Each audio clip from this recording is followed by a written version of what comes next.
The story I'm going to read to you today is all about the gifts for a king. When the star watchers arrived in Bethlehem, the star was already waiting for them there. But it was no longer zooming. Instead, it crept along slowly, leading them through the narrow streets of the town.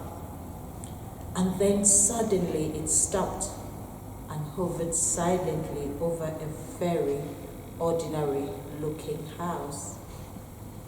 "This must be the place," said the first star watcher. "It doesn't look much like a place," said the second. "Well, we shall have to go in and see for ourselves," said the third. And he knocked politely on the door. An ordinary-looking man opened the door. A man as ordinary as the house.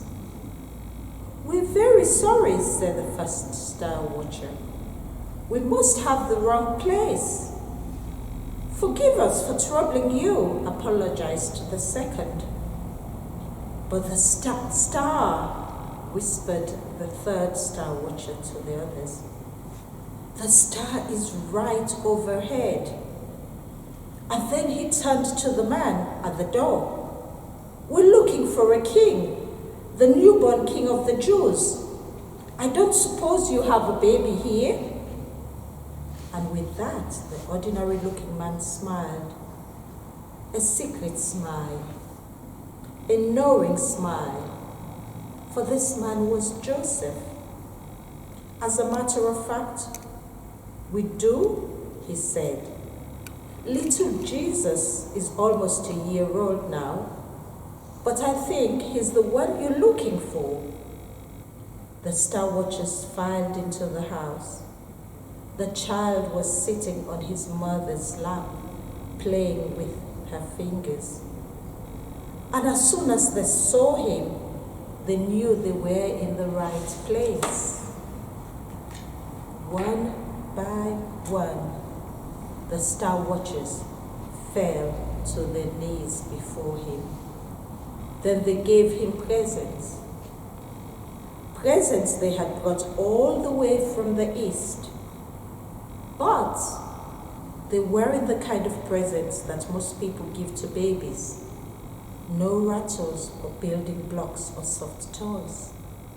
No, they were presents fit for a king.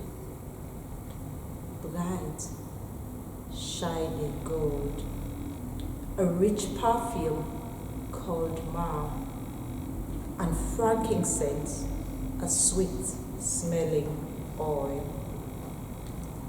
The baby patted the gold and the jar that held the oil. And when he very nearly tipped over the bottle of perfume, his mother gently took his hand. "Thank you," she said to him.